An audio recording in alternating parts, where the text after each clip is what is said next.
That's when I was first diagnosed, when I was 10. And about 2 months ago, going 3 months, I lost my 2 best friends due to a drunk driving accident. I came downstairs and I overheard my dad saying that my mother was in jail. And I had no idea. I had never seen... Depression hit me hard because I didn't want to look like a failure to anybody. 2 years ago, my stepfather passed away, and it was really hard for me because all these different types of tools that I used minimized my depression, but it never completely went away.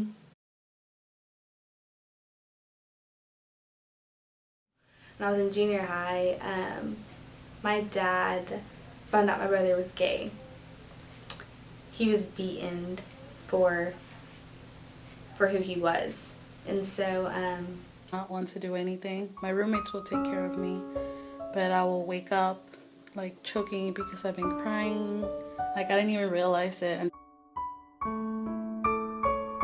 My dog Brody, he's actually my therapy dog. really for what? Anxiety and depression, and the medicine that they put me on actually gives me OCD now, and well, in high school I wasn't very open about my feelings, so I suffered with depression and suicidal thoughts, and I had really bad anxiety. And when she first...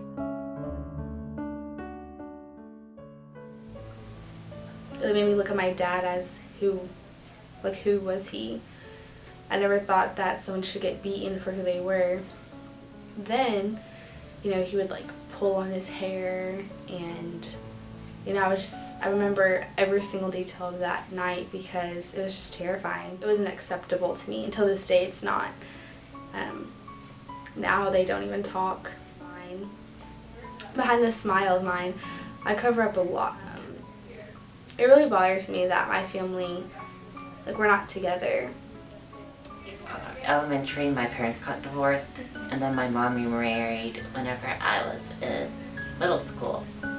And she married my stepfather, and we got along pretty well until a few years later whenever he started going to alcohol.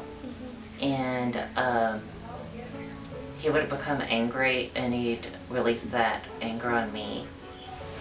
I survived sexual assault 3 times, and I'm also transgender, so I have to go through that too. And finally my mom got out of jail and she went to the mental hospital. She got better, but next thing I knew, she was in jail again.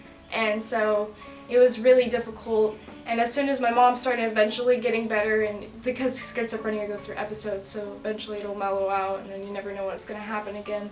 My mom was better, and then my dad had a stroke. And my dad never walked again. He couldn't do any of that stuff. And so for the last 5 years of my dad's life, it was basically him and the house, and he didn't want to leave the house or anything. And throughout this whole time, it was really hard for me because in and out, I didn't have my parents there to see me, all the things I was doing, like band and theater. They didn't get to go out and see all of those things. And a year ago today, my dad died. So I didn't have any friends in elementary school.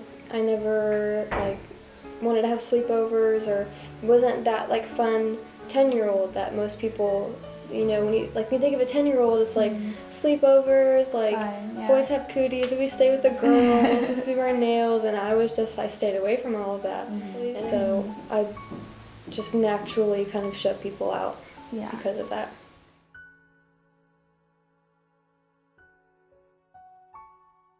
From the abuse was not getting so upset whenever they talked about him, because it's like whenever I go home, they don't acknowledge that what he did to me. Feeling insecure about fitting in and everything, and one day I kind of just woke up and was like, why should you care what they think?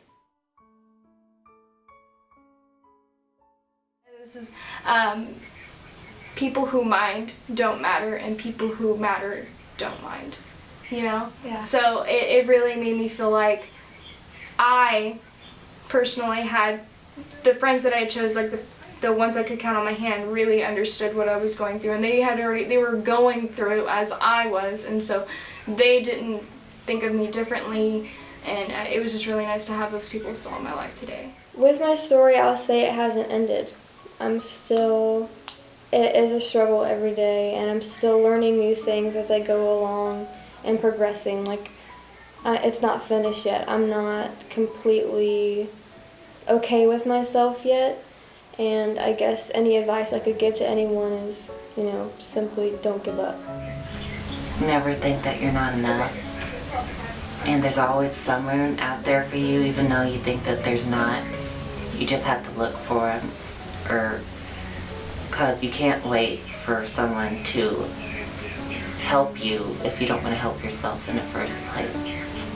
Because you never know what someone's going through. You have no idea. Our stories aren't meant for people to feel bad for us, but we're just meant to be heard because our voices matter.